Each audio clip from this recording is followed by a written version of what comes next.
এর এর মানে এই সম্পর্কিত যে সূচনা কিংবা যে ওয়ার্নিং সাইন্স, সেগুলো কি আমাদের নেতারা, মন্ত্রীরা কিংবা ল মেকার্সরা পান না?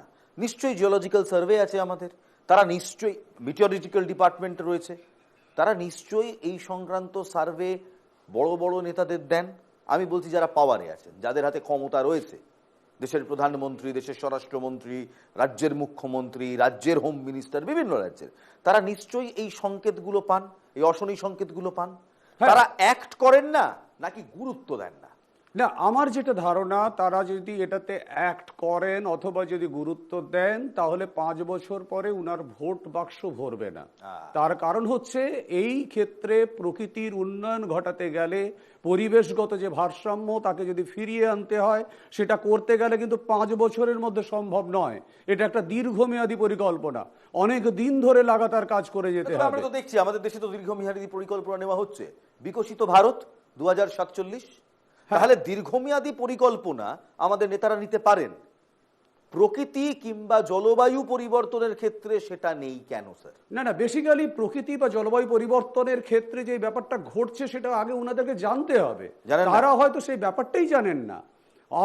আমার তো ধারণা প্রকৃতি চিরকালই নেতা মন্ত্রীদের কাছে অগ্রাহ্য করার একটা বিষয়ে পরিণত হয়েছে, এবং তারা চিরকাল চেষ্টা করেন এটাকে অ্যাভয়েড করে যেতে পারলে আমরা অনেক সহজে আমাদের ভোটের বৈতরণীকে পার হতে পারবো।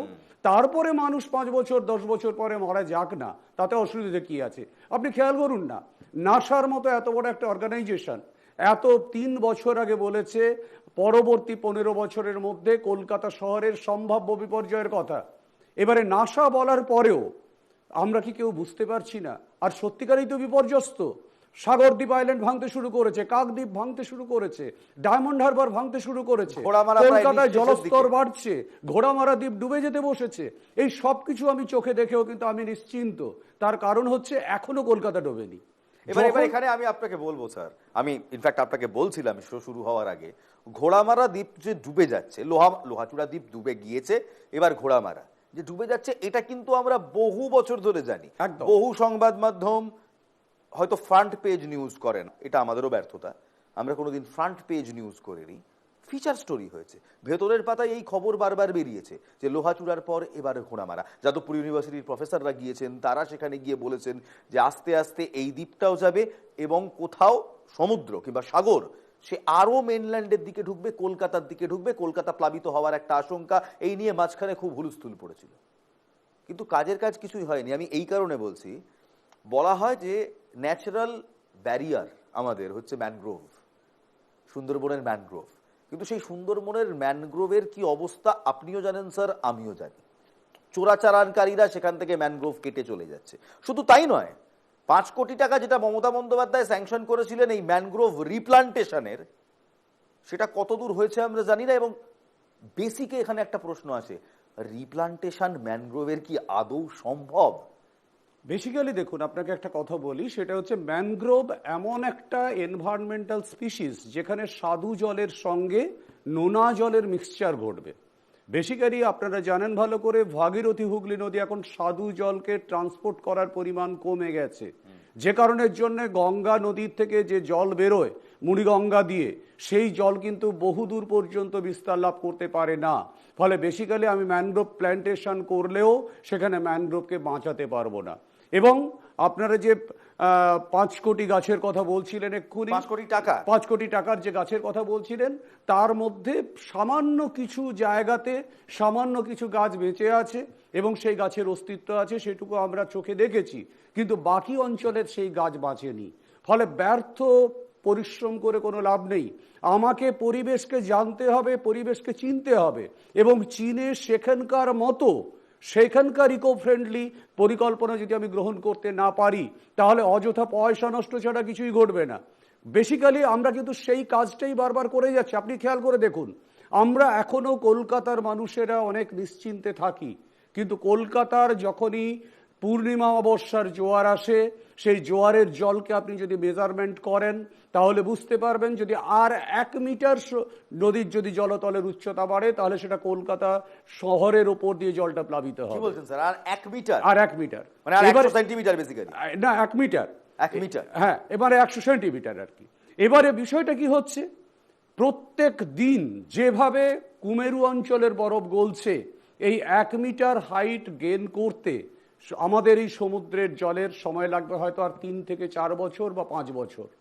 তার মানে আমাদের হাতে কিন্তু সময় খুব বেশি নেই, অথচ আমাদের কাছে কিন্তু কোনো প্রিপারেশনও নেই, আমরা বিন্দুমাত্র প্রস্তুত নেই।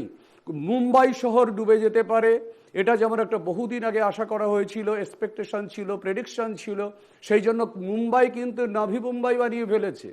আমাদের কিন্তু কলকাতার কোনো প্রিপারেশন এখন না, এই যে নিউ সম্ভব ক্যালকাটা হয়নি। হচ্ছে তো স্যার, এবং আরো যেটা নিউ ক্যালকাটা হচ্ছে তো, রাজারহাট, এটাকে তো আমরা বলতে পারবো না, কারণ সবচেয়ে ডেঞ্জারাস যে জোনটা সল্ট লেক, রাজারহাট, নিউ টাউন, এখানকার যে সয়েল ক্যারেক্টার, কলকাতা যদি সত্যি ভাঙতে শুরু করে তাহলে এই অঞ্চলগুলো সবচেয়ে আগে নষ্ট হবে। কি বলছেন? কারণ হচ্ছে এখানকার মাটির তলদেশটা সবচেয়ে বেশি ফাঁপা, জলাভূমি।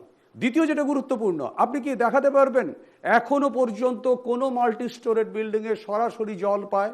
ম্যাক্সিমাম মাল্টি স্টোরেড বিল্ডিং এ পাম্প করে নিচের থেকে জল তোলে, গ্রাউন্ড ওয়াটার তোলে। এবারে এই যে গ্রাউন্ড ওয়াটার তুলে নিচ্ছে, অথচ মাটির মধ্যে জলকে আমরা পাঠাতে পারছি না, কোনো রিচার্জ পয়েন্ট নেই, মাটি কিন্তু আরো হালকা হয়ে যাচ্ছে, যার ফলে আলটিমেটলি এই মাটি কিন্তু কোনো লোড বিয়ারিং ক্যাপাসিটি ধীরে ধীরে নষ্ট হয়ে যাচ্ছে এবং স্বাভাবিকভাবে সেই মাটি ন্যাচারালি দুর্বল হয়ে যাচ্ছে। তৃতীয় যেটা গুরুত্বপূর্ণ বিষয়, সেটা আপনারা খেয়াল করলেই বুঝতে পারবেন, কলকাতার মাটির অধিকাংশ স্থানই আস্তে আস্তে ফাঁপা হয়ে যাচ্ছে। কলকাতার মাটির তলার স্ট্রাকচারটা হচ্ছে অনেকটা মাটির সরার মতো, যেটা একদিকে ভাগীরথী হুগলি নদী আর একদিকে বাগজোলা ক্যানেলের দিকে বেঁকে আছে, যার ফলে মধ্যবর্তী স্থান থেকে সমস্ত ফাইন সেডিমেন্ট ধৌত প্রক্রিয়ায় আস্তে আস্তে এই দুটো জলধারের দিকে বেরিয়ে যাচ্ছে। ফলে ন্যাচারালি কলকাতার মাটি কিন্তু ফাঁপা, মানে ঢুকে যেতে পারে। অর্থাৎ আমরা টোটাল শহরটাই যেন একটা মাচার ওপরে সাজানো একটা শহর, সেই শহরের ওপরে আমরা বিচরণ করছি, ঘুরে বেড়াচ্ছি। আমরা কিন্তু মাটির তলাতে যে কত বড় বিপদ আমাদের জন্য অপেক্ষা করছে আমরা বুঝতে পারছি না। বড় ভূমিকম্পের কথা আমরা বলি যে কলকাতা হলে কি হবে, কিন্তু এই যে ছোট ছোট ভূমিকম্পগুলো কলকাতায় হচ্ছে, যার ফলে নড়ছে, এর ফলে কিন্তু এই যে মাটির তলাতে যে সেডিমেন্টগুলো আছে সেগুলো ধীরে ধীরে জলের সাথে মিশে লিকুইফাইড হচ্ছে, আমরা বলি লিকুইফ্যাকশন।